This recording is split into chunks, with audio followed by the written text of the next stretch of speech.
Massive sinkhole, road collapse at Xi'an metro construction site. Heavy rain in southern China, over 800,000 people affected in Anhui. CCP initiates national debt borrowing, analysts warn of unanchored money printing. Amazon Kindle ebook store officially exits China market. Attention travelers to China, smartphones and electronics inspected from July 1st. Analysis, CCP's information support force technologically backward, ineffectual. It's all covered in today's China Truths. Massive sinkhole, road collapse at Xi'an metro construction site. On the evening of June 30th, an accident involving water and sand inrush occurred within a tunnel currently under construction for Xi'an Metro Line 8. The following day, on July 1st, the road surface above this tunnel collapsed, forming a massive pit that drew significant attention. This event occurred close to the Xi'an area in Xi'an. Online videos depict a vast sinkhole opening up in the road, from which two pipes were seen ejecting water that was distinctly black and white. The yellow earth around the pit continued to cave in, and a large roadside tree also toppled into the hole. Alarmingly, this sinkhole is located just a few steps away from a residential area, posing a considerable risk. Local media coverage from the morning of July 1st noted that many residents observed a road collapse near Xi'an Aviation University, which caused significant traffic jams around Tumun. The closest residential area to the site of the collapse is the Tumun East District of the Shikai community. Residents near the collapsed section have been evacuated. The Xi'an Rail Transit Group released a statement confirming this incident and added that temporary traffic restrictions were enacted for the area. Comments from mainland internet users included one from a local who mentioned that the area previously had a river, later converted into an underground channel to facilitate land sales, resulting in abundant groundwater. This, they argued, made the subway incident an unavoidable natural occurrence. Others lamented, all these are shoddy construction projects. Comments continued, first, it was Chengdu's Metro Line 8 collapsing, now it's Xi'an's Metro Line 8. Another said, it took me over 4 hours to drive more than 10 kilometers to work. I was completely numb. Others raised questions, is the neighboring community at risk of subsidence? People living nearby must be in a state of panic, the houses close by look terrifying. Moreover, on June 21st, a collapse at a construction site for Chengdu Metro Line 13 created a large void in the roadway, flanked by high-rise residential buildings. One netizen exclaimed, if I were a resident living next to this, I would be terrified. Heavy rain in southern China, over 800,000 people affected in Anhui. Recently, many parts of China have been hit by torrential rains, leading to severe flooding. Within 2 days, from June 30th to July 1st, Anhui province endured bouts of torrential and extremely heavy rainfall. This severe weather affected over 810,000 people, led to the closure of 259 scenic areas, and caused village-wide floods, necessitating urgent rescues. In Jiangxi province, the heavy rains flooded extensive rice fields, resulting in significant agricultural losses for local farmers. Meanwhile, Pingjiang County in Yiyang, Hunan, experienced severe flooding that transformed its streets into a vast expanse of water. Shared videos on social media depict residents trapped in highly perilous conditions by the floodwaters. These include elderly individuals who were injured and bleeding due to roof collapses, all awaiting rescue efforts. Numerous netizens have made online pleas for help, including posts such as, 2 elderly people are still inside the old bus station in Pingjiang, they need rescue, and water has risen to the 3rd floor, I reside on the 4th floor. Currently, our village is completely cut off from communication, possibly because self-built houses are not equipped for such situations.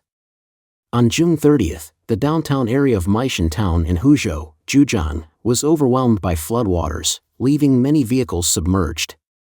Some locals voiced that the floodwaters escalated too rapidly, preventing some villagers from evacuating in time, which tragically resulted in fatalities. As previously reported, Mr. Wang Weiluo, a hydrology expert based in Germany, commented, currently, China's reservoirs are primarily operated for profit. the managers are very reluctant to discharge water because doing so would mean losing their revenue-generating asset. However, during periods of torrential rain and high water levels, for the safety of their reservoirs and their own lives, they must release water immediately. As a result, in China, water discharges often happen suddenly and usually at night, as the populace has observed. CCP initiates national debt borrowing, analysts warn of unanchored money printing. On Monday, July 1st, the Central Bank of China made an unexpected announcement that it would initiate operations to borrow government bonds, aiming to maintain the stability of the bond market. As a result, the futures market for government bonds declined across the board. The principal contract for 30-year bonds dropped by 1.06%, for 10-year bonds by 0.37%, for 5-year bonds by 0.24%, and for 2-year bonds by 0.08%. Analysts have interpreted this move as the beginning of what they refer to as unanchored money printing by the authorities. In detail, a longtime observer of China's economic data, the Laoman channel, commented on X that, "We have finally reached this stage. I have mentioned this numerous times before. In China's financial system, the central bank's purchase of government bonds, whether in the primary or secondary market, signifies the start of unanchored money printing. There is absolutely no difference between the two scenarios." He added, "Remember this date, July 1st, 2024. From today onward, China has officially begun unanchored money printing." He further elaborated that operationally, the central bank borrows government bonds and then sells them off, which ostensibly puts downward pressure on bond prices. However, subsequently, the central bank must purchase government bonds in the market to repay the ones it initially borrowed. This action effectively removes the legal obstacles to the central bank's direct purchase of government bonds, enabling it to buy and hold government bonds extensively. Article 29 of the 2003 version of the People's Bank of China law clearly states that the People's Bank of China must not finance government overspending, nor can it directly subscribe to or underwrite government bonds or other government securities. Earlier this year, just before the Chinese New Year in February, the Laoman channel made remarks about the severe and pressing economic challenges facing China. In 2023, China was barely managing these challenges, and by 2024, it is expected to face an overwhelming surge of problems. Before 2015, the renminbi was anchored by foreign exchange, specifically the surplus gained from foreign trade, which was then exchanged at the central bank. This allowed the central bank to issue renminbi and accumulate foreign exchange reserves. After 2015, as foreign exchange started to flow out continuously, the central bank could no longer issue renminbi based on these exchanges, and thus foreign exchange ceased to serve as an anchor for the currency. Consequently, the anchor of the renminbi has transitioned to debt. The central bank prints money to lend to commercial banks, which in turn lend it to government enterprises and individuals, thereby establishing a debt-based anchor model. However, the viability of this debt-based model hinges on the creditworthiness of the debt. Loans taken must be repaid to maintain a closed loop. If borrowers default en masse and cease repayment, the entire chain of money issuance breaks down, and the central bank cannot recover the funds it lent to commercial banks, thus breaking the monetary anchor. He noted that, personal debt is on the brink of disaster, public income has drastically decreased, and the ability of people to repay their mortgages is highly questionable. As for corporate debt, defaults are now commonplace. In the realm of government and city investment debt, no matter how significant the defaults, they are unlikely to surprise anyone. This suggests that a massive wave of debt defaults is imminent, and the cycle of debt may soon break. Subsequently, the central bank's ongoing practice of printing money and lending it to commercial banks will amount to unanchored money printing. Amazon Kindle ebook store officially exits China market. On June 30, 2024, the official website of Amazon China announced that the Kindle China ebook store will terminate its cloud download services on that same day. Consequently, any ebooks not previously downloaded will become inaccessible for both download and reading. Additionally, customer service support for Kindle will also cease on June 30, 2024. This marks the complete withdrawal of Amazon's Kindle ebook store from the Chinese market. Kindle, an e-reader developed by the global tech giant Amazon, features an electronic paper display.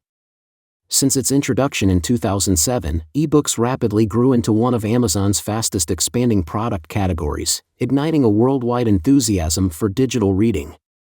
Kindle penetrated the Chinese market in June 2013, enabling Chinese consumers to wirelessly purchase, download, and read a variety of digital media including ebooks, newspapers, magazines, blogs, and more.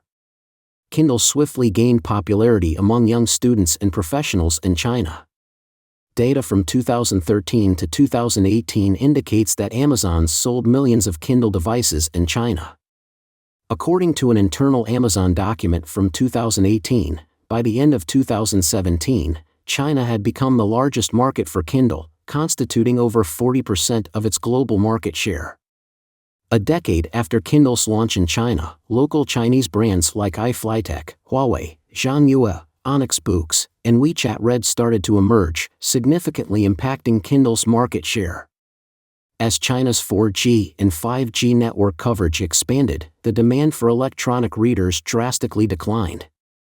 In recent years, Kindle's market presence in China has significantly diminished. Amazon declared in June 2022 that it would discontinue the operations of the Kindle China ebook store by June 30, 2023, preventing any further purchases of new ebooks. However, previously purchased ebooks could still be downloaded until June 30, 2024, and remain accessible for reading afterwards. On June 30, 2023, at 6 p.m., Amazon officially stopped the operations of the Kindle ebook store in China. Following the complete exit of the Kindle ebook store from China, numerous netizens voiced their disappointment, with some likening Kindle's trajectory in China to Nokia's decline, from a period of brilliance to a decline. Some described Kindle as the tears of the era, while others, unable to accept the departure, reminisced about how Kindle represented a significant part of their youth. With Kindle's departure, questions arise about what might replace it in China. In addition to the closure of the Kindle ebook store, Amazon has made several adjustments to its operations in China over recent years due to fierce competition in the retail sector and challenges from local e-commerce platforms, which led to the closure of its local e-commerce operations in 2019. Attention travelers to China, smartphones and electronics inspected from July 1st. Starting from July 1st, the Chinese Communist Party has put into effect a new law that permits Chinese national security personnel to examine the mobile phones, personal computers, and other devices of individuals and organizations under the guise of anti-spying or safeguarding national security. Despite assurances from the CCP's security departments that the law aims to stop espionage acts that severely jeopardize national security and will not inspect ordinary incoming travelers, both South Korea and Taiwan have issued alerts to their citizens about the risks of traveling to China. On Thursday, June 27, South Korea's National Intelligence Service announced that starting in July, the Chinese government would increase the powers of its national security agencies to temporarily inspect electronic devices, warning local Korean citizens to be mindful of these risks. The South Korean National Intelligence Service also noted that once CCP-related departments suspect that Korean citizens in China are endangering national security, these departments can unilaterally access private data such as chat logs, emails, photos, and login records, and may impose penalties such as detention and fines. Furthermore, the South Korean National Intelligence Service mentioned that the use of apps like Facebook, Instagram, or KakaoTalk via VPN software, which are banned in China, might subject users to these temporary inspections. Last Thursday, Taiwan's Mainland Affairs Council elevated its travel advisory for China, Hong Kong, and Macau from yellow to orange, recommending the public avoid unnecessary trips. Deputy Chairman Liang Wenjie of Taiwan's Mainland Affairs Council emphasized that the advisory aims to remind those working in China about the presence of the counter-espionage law and national security law. He also disclosed that the Mainland Affairs Council has been informed of cases where Taiwanese businesspeople were accused of violating national security laws for unclear reasons. The Taiwan Mainland Affairs Council pointed out that raising the advisory level does not enforce any compulsory actions, but noted that the CCP has recently made significant amendments and additions to the national security regulations. The wording has become more vague, increasing the risk of unintentionally violating these laws. It advises people to thoroughly evaluate the necessity of traveling to China and to be aware of the potential risks posed by China's national security policies. The CCP's new rules define ambiguity. Observers have noted that the CCP's pronouncements regarding national security and interests are notably vague. Any critique of Chinese political and social policies, or expressions of support for Hong Kong and Taiwan, might be interpreted as contraventions of China's national interests. Furthermore, any endorsement of the anti-extradition protests in Hong Kong is currently viewed as a threat to national security, broadening the scope of these definitions to a vast and ambiguous extent. This vagueness readily serves as a pretext for actions undertaken by CCP national security personnel. The CCP's descriptions of espionage are particularly unclear, which endangers ordinary academic research and civil exchanges. At the end of June 2023, Taiwan's investigative news outlet, The Reporter, documented that Taiwanese scholars were detained by Hong Kong police when they tried to enter the city, noting that these were not isolated incidents. Such practices, where unrelated persons and ordinary entrants are subject to scrutiny, stand in contradiction to the current rhetoric of the CCP's national security agencies. On June 21, 2024, the CCP released the opinions on legally punishing Taiwan independence stubborn elements for splitting the state and inciting to split the state. According to this document, individuals who do not acknowledge or support the notion that Taiwan is part of China could be labeled by the CCP as proponents of Taiwan independence and state division, thereby falling within the ambit of these new regulations. Arrest of more than 10 Japanese citizens. Tensions between China and Japan. Nikkei Asia has reported that the Chinese government places a high priority on national security. In July of the previous year, the CCP started enforcing a revised Anti-Espionage Act to intensify its enforcement measures. The international community is apprehensive about the arbitrary application of this law. Reports reveal that since China's espionage law took effect in 2014, authorities have detained at least 17 Japanese citizens, with 5 still in custody. Notably, an executive at Astellas Pharma, a Japanese pharmaceutical company, was detained in March 2023 and formally arrested in October on espionage charges. Earlier this year, in March 2024, Japan was notified that Chinese prosecutors were contemplating an indictment. The CCP's detention of numerous Japanese nationals has escalated tensions in Sino-Japanese relations. Japanese Prime Minister Fumio Kishida has declared that the Japanese government will persist in its strong demands for Beijing to release those detained and imprisoned under espionage charges. Simultaneously, the CCP is energetically organizing nationwide efforts to uncover espionage activities. According to official CCP media, in May and June, security meetings were convened in Shanghai, Chongqing, Yunnan, and Anhui provinces, led by the local Communist Party leaders. Han Jun, who was then the CCP secretary of Anhui province, advocated for strengthening big data surveillance and analysis to combat espionage activities. The meeting in Chongqing agreed unanimously to exert all efforts to ensure political security and to prevent infiltration by hostile forces. Furthermore, the CCP is enhancing awareness of counter-espionage measures within educational settings. In June, CCP national security officials went to Beijing to hold national security lectures at educational institutions from elementary schools to universities, addressing the security threats posed by advanced technologies, including artificial intelligence. The CCP's anti-espionage law also promotes public reporting and provides rewards for contributions to counter-espionage efforts, with the highest incentive reaching 100,000 yuan, about $13,753 for those with significant contributions. In June, the CCP National Security Department indicated that its official social media accounts had received 2 notifications over the past 2 years. The the Ministry of Public Security reported that 44 informants were rewarded between 30,000 and 100,000 yuan, and 125 informants received between 10,000 and 30,000 yuan, approximately $1,375 to $4,126 US. Analysis: CCP's Information Support Force technologically backward, ineffectual. On April 19, the CCP's military formally established the Information Support Force, touted as a new strategic military branch. Their objective is to merge information from various military branches with key elements of combat, such as firepower, operational support, and battle assessment, to enhance overall operational capabilities.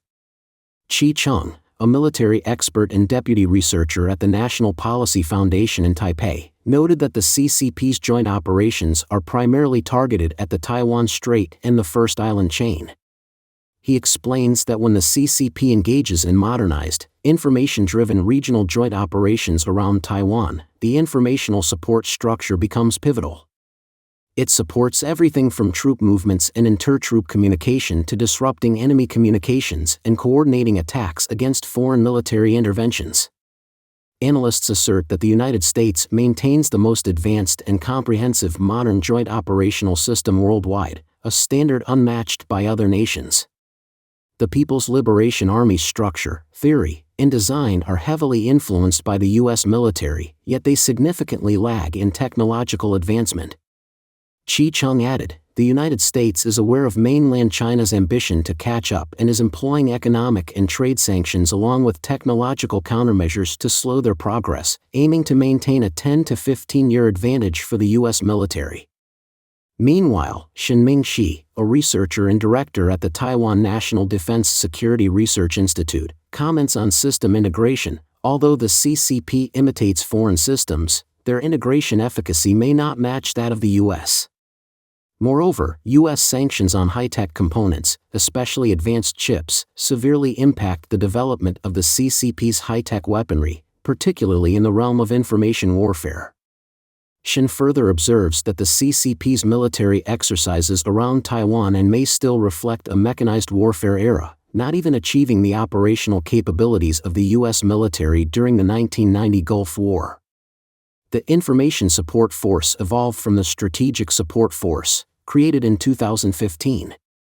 As part of military reforms, the CCP restructured the entire military branch framework, dividing the Strategic Support Force into three new branches: Military Space Forces, Cyberspace Forces, and the Information Support Force. Shenming Shi notes that the CCP's military system is compartmentalized, with each war zone operating relatively autonomously. This structure leads to decision-making bottlenecks and inefficiencies during joint operations. Don't forget to leave a comment in the section below to share your opinions on today's topic with us. Make sure to like and subscribe to see more interesting topics from China Truths.